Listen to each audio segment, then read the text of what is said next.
안녕하세요, 유수입니다. 오늘은 점점 더 좋은 관계를 만드는 사람들 특징이라는 제목으로 여러분들과 흥미로운 이야기를 함께 나눠보도록 하겠습니다. 누구나 이제 행복하게 살고 싶죠. 그리고 그런 마음을 가지지 않는다면 그게 더 이상한 것 같아요. 그렇죠? 내 인생을 근데 어떻게 하면 행복하게 가꾸어 나갈까? 이런 거를 참 이게 초점을 아주 집중해서 맞추는 사람들이 있고, 그런 거에 뭐 그다지 이렇게 관심을 갖거나 노력을 하지 않는 사람들도 있는 것 같아요. 그렇게 유형이 굉장히 여러 가지 유형이 있는데, 사실 정확한 건 뭔가 하면 노력하는 사람이 더 행복하게 삽니다. 행복도 노력 여부에 따라서 굉장히 많이 달라지는 것 같아요. 저절로 오는 게 아니라 일정 수준 이상 노력을 해야 된다는 거죠. 그 사람 관계에 있어서 어떤 일회성으로 만나는 사람보다는 이제 지속적인 경우가 많잖아요. 특히 이제 그런 사람들이 지속적으로 나랑 계속 뭐 몇 년이고 몇십 년이고 만나는 사람들이 내가 행복할지 말지에 굉장히 영향을 크게 주는 것 같아요. 근데 그 사람들이 행복해야 나도 행복하고, 내가 행복하면 또 그 사람도 행복하고, 어떤 그런 이제 관계, 서로 이제 그런 영향을 주고받으면서 사람들은 살아가는 것 같습니다.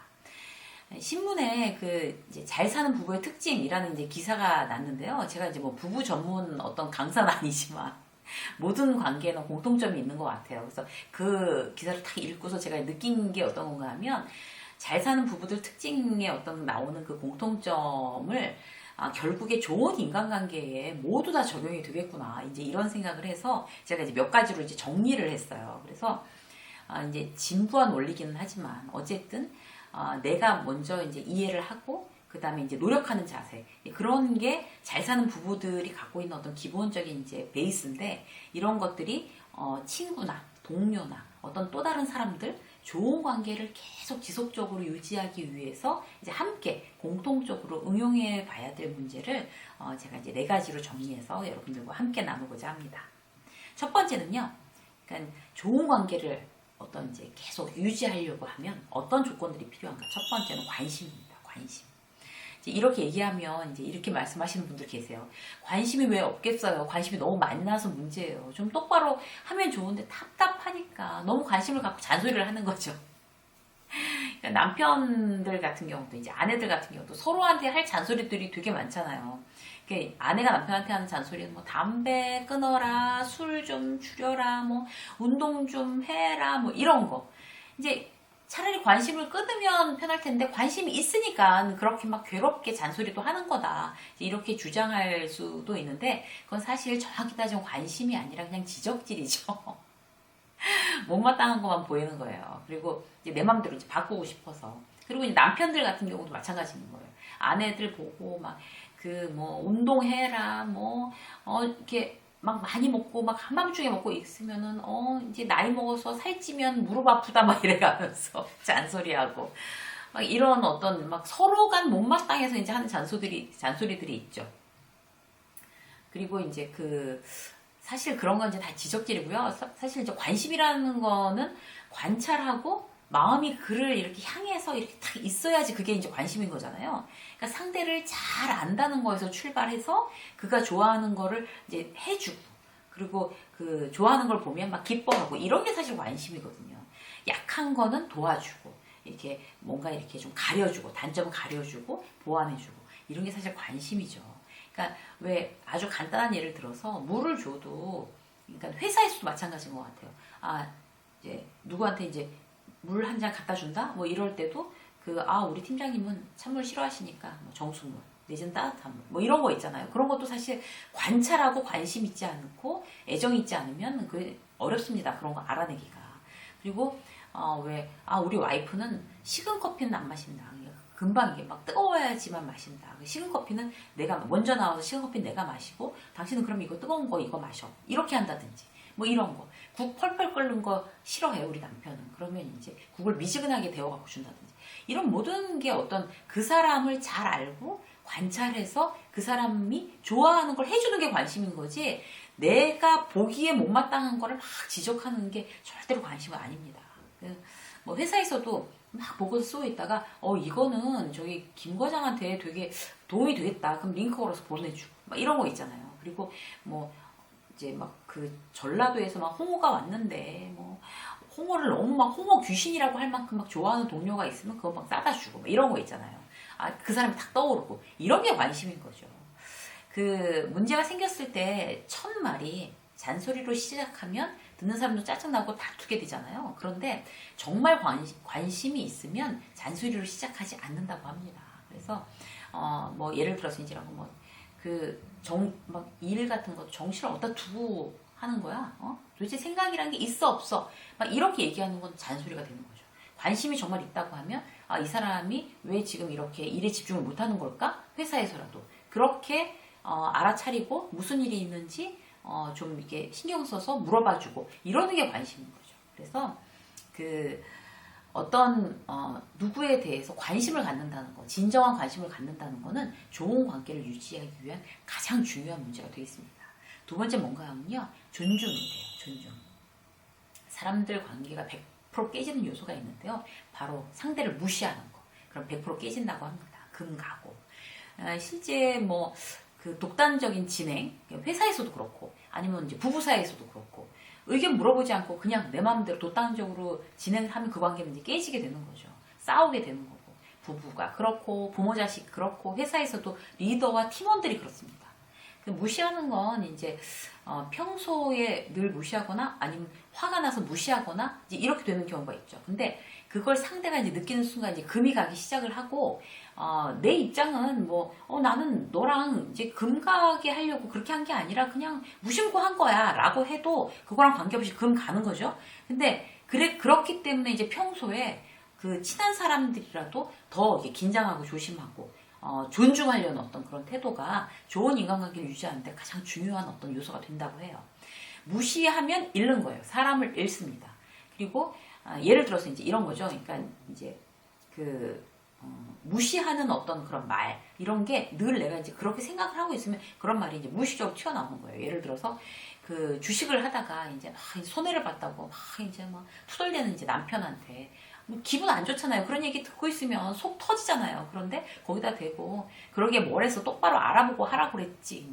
뭘 하나 제대로 당신은 하는 게 없어. 그건 아무나 해? 라고 얘기하는 거 완전 남편 완전 무시하는 거. 그야말로. 그러면은 이제 돈도 잃고 주식으로 돈도 잃고 남편하고 사이의 관계도 잃고 깨지고 뭐 이렇게 되는 거예요.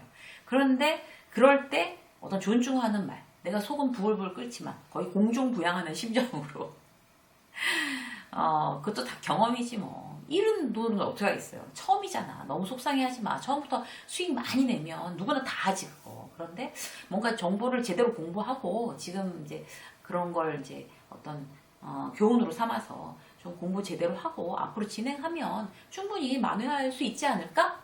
라고 얘기하는 게 주식으로 돈을 잃었다는 건 똑같은 결과인데 내가 무시하는 말하기 아니면 존중하는 말하기 그거에 따라서 관계 자체가 달라진다고 합니다. 힘들지만 결과가 다르기 때문에 우리는 후자를 택해야 되는 거죠.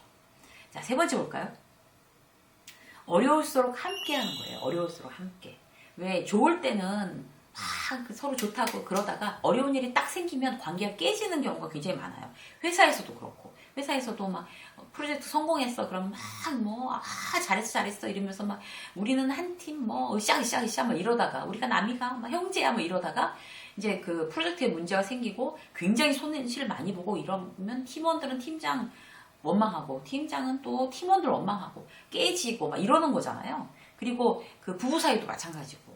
그러니까 그 어떤 그 힘든 일, 특히 이제 코로나처럼 이런 상황이 돼서 경제적으로 힘든 상황에 처하는 가정들도 많고, 그리고 계속 재택을 하다 보니까 부딪혀서 또 관계가 이제 문제가 생긴 경우도 많고, 그리고 막 실직의 위기에 어떤 그렇게 있는 분들도 많고, 굉장히 좀 어려운 것 같아요. 이제 그럴수록 중요한 건 뭔가 하면 함께 의논하는 거, 그런 게 굉장히 관계를 좋게 하는데 아주 중요한 요소가 된다고 합니다.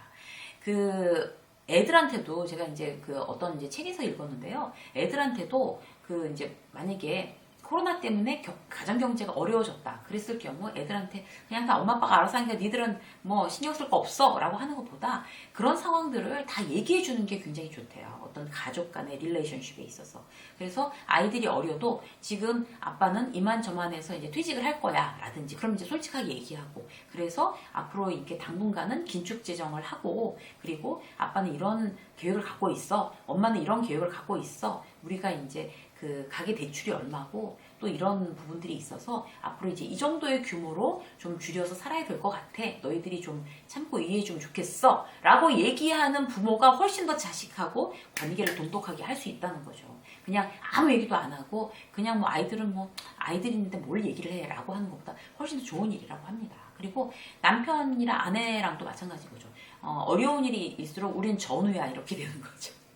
이 총알이 빗발치는 전쟁터에서 당신이랑 나밖에 믿을 만한 전우는 없어. 이래서 뭐 함께 가자 전우야 이렇게 되는 거죠. 어려운 일이 있을 때 함께 붙어 있으면서 어려운 일을 계속 의논하고 해결할 방법을 머리를 맞대고 고민해서 정말 극복해 나가는 거. 이게 부부 사이에서나 아니면 회사에서 동료들 사이에서나 어떤 부모 자식 간에 있어서나 사이를 더욱더 좋게 하는 그런 방법이라고 합니다.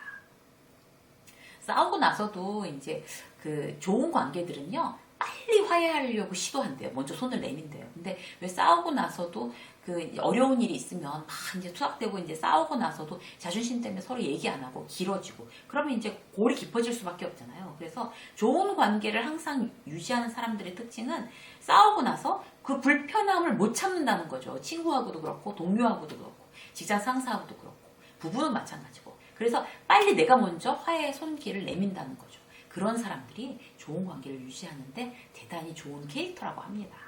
자, 마지막으로 한 가지만 더 볼까요? 꿈을 공유하는 거예요. 그러면 관계가 좋아진다고 합니다. 누구랑 여러분들은 꿈을 공유하세요? 이제 내가 올해의 어떤 세운 계획, 난 올해 꼭 이런 걸 하고 싶어. 뭐 이런 걸 이제 이제 꼭 이루고 싶어라는 거를 혼자만 알고 비밀로 하고 왜냐면 안 될 수도 있으니까 그러시는 분들이 많은 것 같아요. 그런데 어떤 계획이나 목표, 꿈 이런 거는 이루어지라고 달성하라고 우리가 이제 만들어 놓고 이제 막 뛰는 거잖아요. 그쪽으로. 그렇기 때문에 어떤 확률적으로 달성할 확률이 높게 하기 위해서는 공개하는 게 가장 좋은 방법입니다. 그래서 나는 올해 이런 걸 할 겁니다 라고 막 동료들한테 뭐 담배 끊을 거예요, 뭐 다이어트 할 거예요, 영어 공부 뭐 할 거예요, 뭐 책을 어떻게 볼 거예요, 뭐 또 어떤 걸 할 거예요, 뭐 이런 거를 갖다가 이제 그리고 자영업 하시는 분들은 올해 매출 목표는 이만큼이야 라고 직원들한테도 얘기하고 가족들한테도 얘기하고 이렇게 하는 게 그걸 이룰 확률이 굉장히 높아지는 거죠. 그야말로 선포하는 거예요. 선포하는 거. 그렇게 하면 말을 해놓고 나면 내가 그거에 대해서 막 총력으로 매진할 어떤 그런 에너지가 더 생기고 그럴 수밖에 없이 나를 갖다 막 몰아세우는 거예요. 그거를 다 얘기해놨는데 창피하잖아요. 운동 확인해놓고 안 하면 저 사람은 말만 저렇게 해. 나 금연할 거야 라고 얘기해놨는데 또 담배 피우면 아이고 그렇지 뭐 이렇게 비웃음을 당할까봐 더욱더 남들 보는데 못할 수 있고 이런 거잖아요. 그렇기 때문에 꿈을 배우자랑 또 공유하고 다른 사람들한테 선포하고 어떤 이런 부분들이 대단히 중요합니다.